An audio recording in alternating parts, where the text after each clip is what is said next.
Alright, let's jump into today's big political showdown, because it's got lawmakers, ICE, and a whole lot of drama right in the heart of Maryland.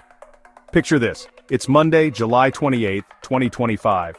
A bunch of Maryland Democratic lawmakers, think Senators Chris Van Hollen, Angela Alsobrooks, and Reps Glenn Ivey, Johnny Olszewski, Sarah Elfreth, plus Kwesi Mafum, show up at the Fallon Federal Building in Baltimore.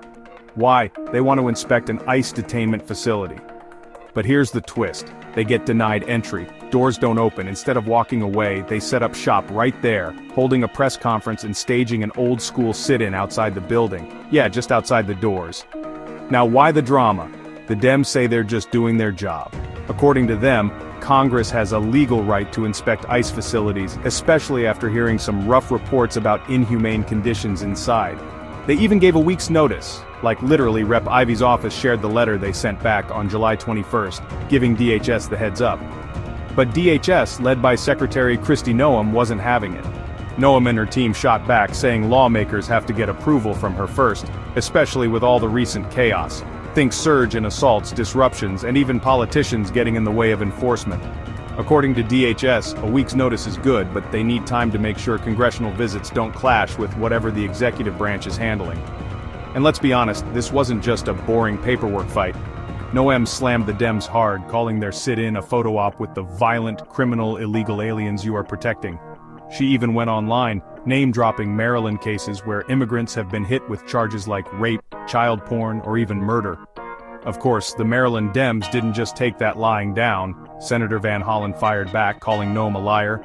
He pointed out that ICE's own numbers show 72% of people in ICE custody have no criminal record, and 84% pose no public safety threat at all. He says, look, I'm all for going after violent criminals, but don't lump everyone together. And it gets even messier, because this showdown is tied to some really high-profile cases. Van Hollen's been outspoken about Kilmar Abrego Garcia, a Salvadoran immigrant and alleged MS-13 member facing human trafficking charges.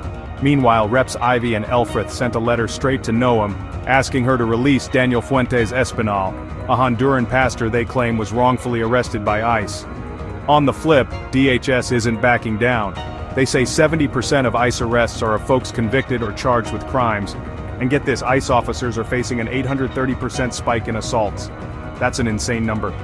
So what's the bottom line here? This isn't just about one locked door or a single photo op. It's about who gets to check up on ICE, who's telling the truth about what goes on inside, and, ultimately, how we treat people in the system, no matter how brutal or righteous the headlines get.